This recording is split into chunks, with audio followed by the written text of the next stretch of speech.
Alexia Sena, je suis formatrice et consultante sur les sujets de diversité et d'inclusion.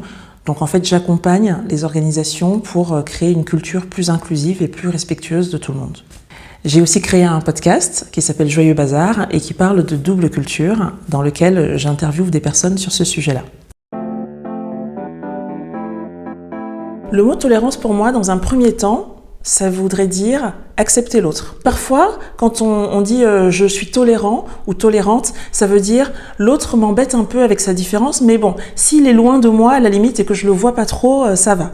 Et pour moi, la tolérance, ça devrait être plus que ça. C'est, je pars du principe que tu es différent de moi, et ça ne veut pas dire que tu es mieux ou que tu es moins bien, simplement différent. Ça, c'est le premier niveau. Le deuxième niveau, c'est j'ai envie de comprendre cette différence, j'ai envie de mieux la connaître. Et le troisième niveau, qui va beaucoup aider pour le deuxième, c'est je vais aussi aller chercher ce qu'on a en commun.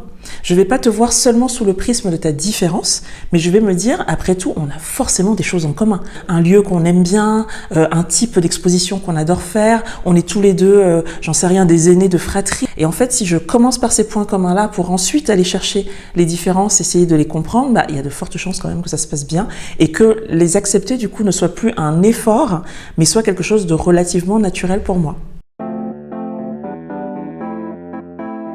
Parler de la tolérance en 2025, c'est absolument essentiel parce qu'on est à un moment de notre histoire collective à travers le monde où on a des États qui sont de moins en moins tolérants, on a des entreprises qui le sont également moins. C'est absolument essentiel que nous, nos enfants, nos parents, nos amoureux et nos amoureuses, nos collègues, nos enseignants et nos enseignantes aussi, on crée des conversations pour rappeler que la différence de l'autre, c'est pas quelque chose qui devrait nous générer en premier lieu de la peur. Il existe des manières de dépasser cet inconfort-là en optant pour la curiosité, par exemple. J'aimerais bien savoir pourquoi il est différent, d'où ça vient et qu'est-ce qui nous rapproche aussi. Et donc là, on commence à avancer vers ce qu'on appelle le vivre ensemble, terme qui a été galvaudé ces dernières années, mais qui est absolument essentiel.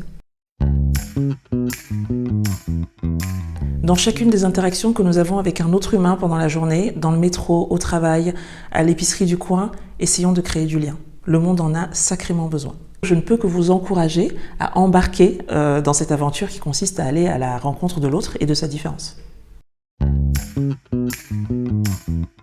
J'ai écrit ce livre, Comprendre le racisme et l'antisémitisme en 2024. Il explique déjà d'où viennent le racisme et l'antisémitisme, sur quels stéréotypes ils reposent, comment ils se manifestent aujourd'hui, et surtout il donne des clés. Il donne des clés sur comment réagir en tant que victime, comment réagir en tant que témoin. Ce livre constitue une excellente base pour ouvrir des discussions qui peuvent être en famille ou qui peuvent être dans la classe sur un sujet qui est pas facile, voire carrément tabou dans certains endroits.